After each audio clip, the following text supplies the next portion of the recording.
Have you ever given something precious to someone again and again, only to watch it disappear? Have you ever wondered if protecting your dreams makes you selfish, or if giving them away makes you foolish? This is a story about a young woman who learned the difference. Before we get started, don't forget to like and subscribe. Your support truly means a lot. In a village between green hills and ancient oak trees, there lived a young woman named Astrid. She was a carpenter. Her hands shaped wood into chairs, tables, and beautiful chests. Every piece she made, she sold. Every coin she earned, she placed into a small wooden box. The box was carved with her mother's initials. It held her dream. Astrid dreamed of her own workshop in the next village, a place where travelers came, a place where her furniture would be known and valued. For 2 years she saved. The box grew heavier. Her dream grew closer. But Astrid lived with her stepsister, Greta. Greta was loud and always rushing. She never worked with wood. She never built anything. She only asked for things.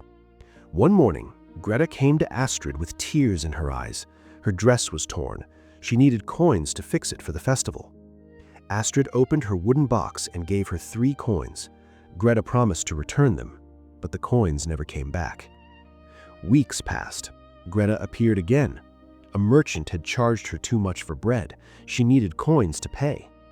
Astrid's box felt lighter now, but she opened it again. She gave 4 coins. Greta kissed her cheek and promised again. The coins did not return. Winter came with cold winds and falling snow.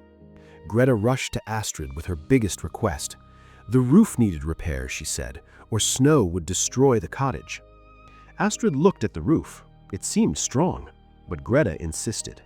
Astrid gave her 10 coins, nearly half of everything she had saved. Greta swore on their parents' memory that she would repay every piece.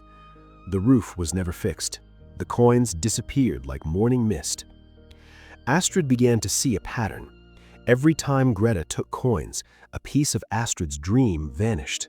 She stopped counting her savings. She stopped opening the box. The weight that once brought her joy now brought only pain. One snowy evening, Astrid sat alone in her workshop. She held the wooden box in her lap. It was almost empty. She thought about giving up, about closing the box forever, about letting the dream die. But as her fingers traced her mother's carved initials, something changed inside her. The wood was still solid. The box was still whole. It had been emptied, yes, but it had not broken. Astrid placed the box on her workbench. She walked to the corner where scrap wood waited, wood she had always kept for someday. Tonight was that day. She lit her lantern and began to carve. Through the long winter nights, Astrid worked. She did not make furniture to sell. She made small boxes, dozens of them, each one simple and sturdy, with tight-fitting lids. She carved them for herself. She carved them to remember what her hands could create. When Greta came again with another emergency, Astrid did not touch her wooden box. Instead, she handed Greta one of the small carved boxes. It was empty. Greta stared at it, confused. She did not understand. Astrid said nothing. She simply returned to her work. That night, Greta left the cottage. She did not come back. Spring arrived with warm sun and green grass. A traveling merchant stopped at Astrid's workshop. He saw the rows of carved boxes on her shelves. He asked if they were for sale. Astrid had not planned to sell them, but she nodded. The merchant bought 12 boxes. He paid her well, more than she expected. He told her they were the finest he had seen because they were made with care, not speed. Astrid placed the coins into her mother's wooden box. This time she knew they would stay. This time she had learned to guard what was hers. By summer's end, Astrid had saved enough. She traveled to the next village and found a small workshop near the market. She hung a sign carved by her own hands.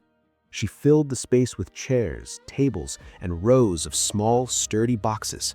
People came. They bought her furniture. They admired her work. Some asked her story. She would only smile and point to the wooden box with her mother's initials, safe on a high shelf. Astrid learned that dreams can be emptied many times, like a box turned upside down.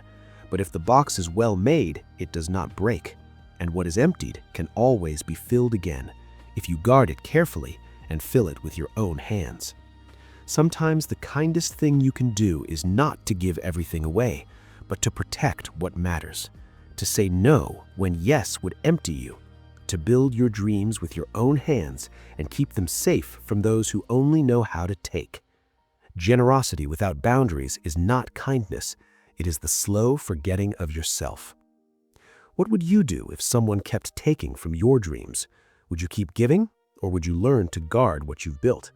Share your thoughts in the comments below. Thanks for watching.